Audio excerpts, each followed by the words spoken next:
Okay,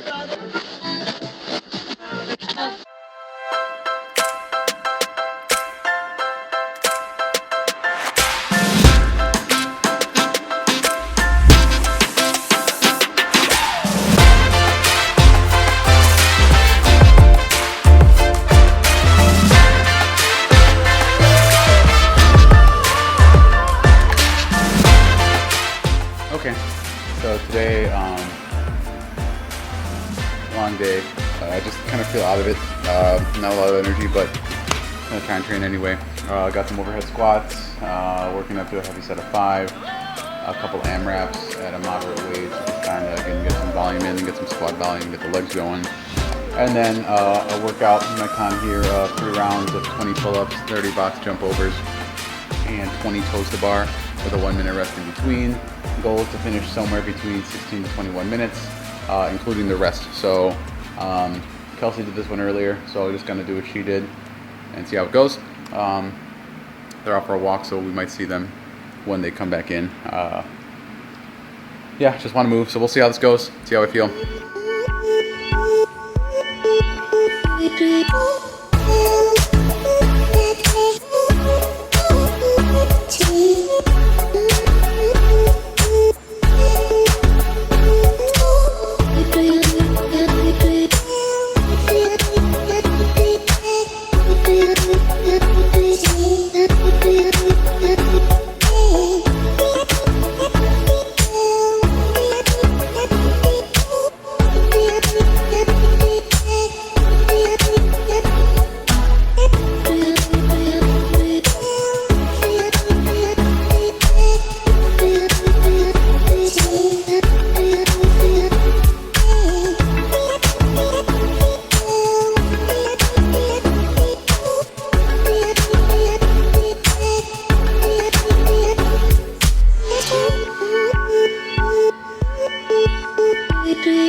So if you couldn't tell in that last set of overhead squats, something just didn't feel good in my hip. So I decided to switch up the workout. Originally called for 20 pull-ups, 20 or 30 box jump overs, and then 20 toes to bar. Tested out the movements, did some different things, trying to get the hip to calm down a little bit. Didn't really work. So what I ended up doing was modifying the whole workout in order to continue to still get that high level of intensity, get my heart rate up. I could still do pull-ups. I could still do a type of toes bar. So that's what I did. I modified it with 20 pull-ups. I did these lateral box step-ups because they seem to not bother my hip in that depth, and I could still work on that depth that normally would hit when I'm doing box jump overs. And again, work for weakness, which is some single leg strength. So able to do that. I believe I did 10 per leg, but I might have done 15. I'm not really counting here. Can't remember what I did though. So as I said, just modify however I could. I figured out what I could do, and then I programmed that in order to still get that nice stimulus to get my heart rate up. When I was warming up for this one, trying to get ready, I was doing toes to bar, and for some reason, when I did double leg, I had that same pinching sensation in the front of the hip, in the left hip anyway. So I tried to think, okay, I can either change this and do some V-sits or V-ups, I can do some GHD sit-ups, but instead what I did, because I wanted to still work on toes to bar, that ability to hold onto that bar for that long and get that intense kind of kipping motion with them is something I'm trying to work on and develop. So what I found out I could do, and it didn't bother me, were these here, these single leg toes to bar, where I'm alternating which foot goes up to the bar each time. I'm still working on that swing. I'm pulling my body through and going through that arch and hollow position, and I'm working on doing toes to bar. So again, just because you have a little bit of pain or an injury doesn't mean you can't still get your heart rate up and push that intensity.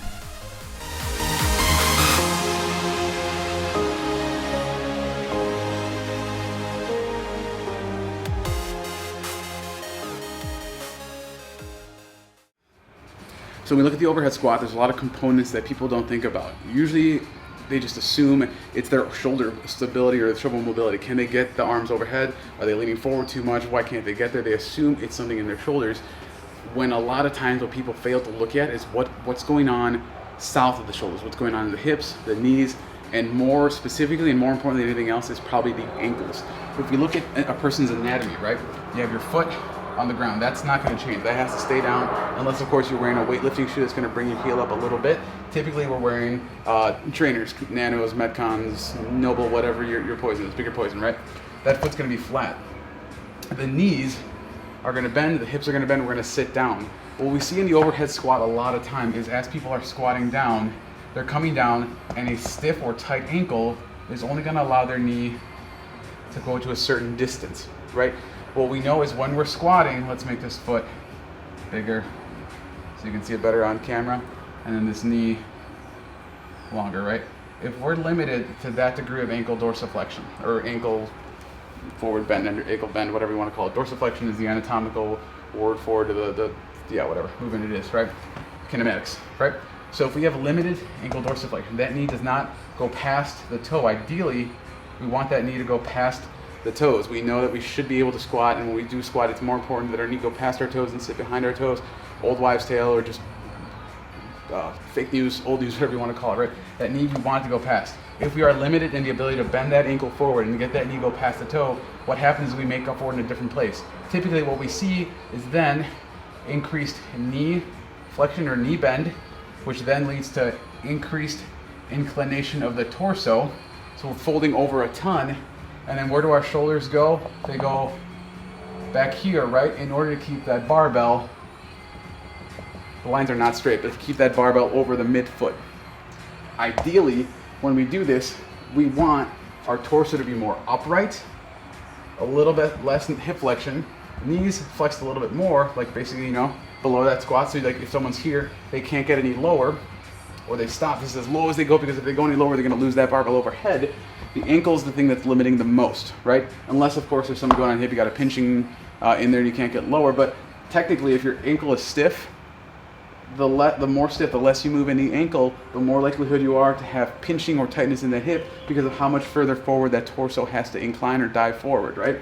So if this looks like you, right, sad face, you're not getting it, that's a no rep every single time. So again, let's do that same foot, right? That foot stays the same. Flat ground, prettier, straighter drawing probably if I look at my old one, right?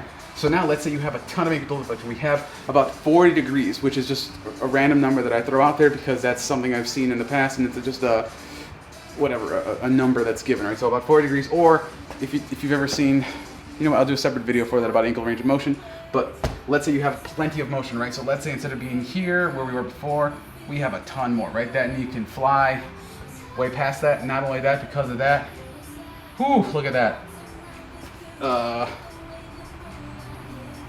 This is not to scale for the record.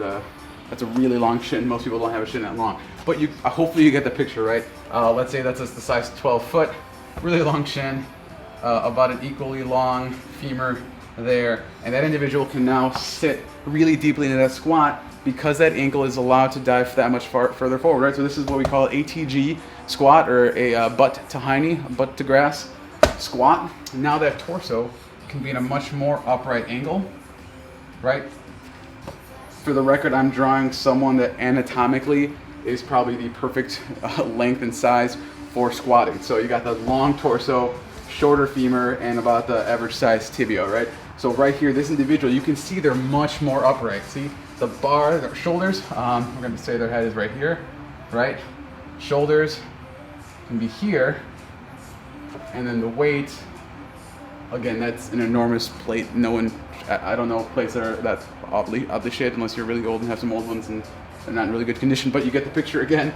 That barbell is right here. It's overhead, the center of mass right there. You draw a line straight down over the mid-torso, over the thigh, boom, right there over the midfoot is where we want that bar to be. So this individual is sitting nice and tall and upright. They're able to let that knee travel significantly past their toes, which we know from evidence and research is not bad. It's actually good to let that happen because now we appropriately load the structures of the hip, the hamstrings, the glutes, the quads. The knee is not stressed. Well, it is stressed, but nowhere near as much as it is at the 90-degree parallel position or higher. And we're also taking a significant amount of stress off of the low back. Plus, think about how much easier, nicer of a position it is to have the shoulders right here versus all the way over here, right? So now, look at that, boom, boom, smile. That's a much easier position to be in, right? So if we're looking at some things that can affect your overhead squat, if you've been cranking on that shoulder, you've been working on it nonstop, always trying to use a band, cracking your back, rolling your back out, all these things. And turns out if you actually go against the wall and put your arms up, oh, I can actually touch the wall, no problem. If you can press overhead and you get your arms right here, oh, my shoulders seem to be flexible enough, mobile enough. Take a look down below the shoulder, down at your ankles, right here. A lot of times if we address that, they can fix everything up the chain.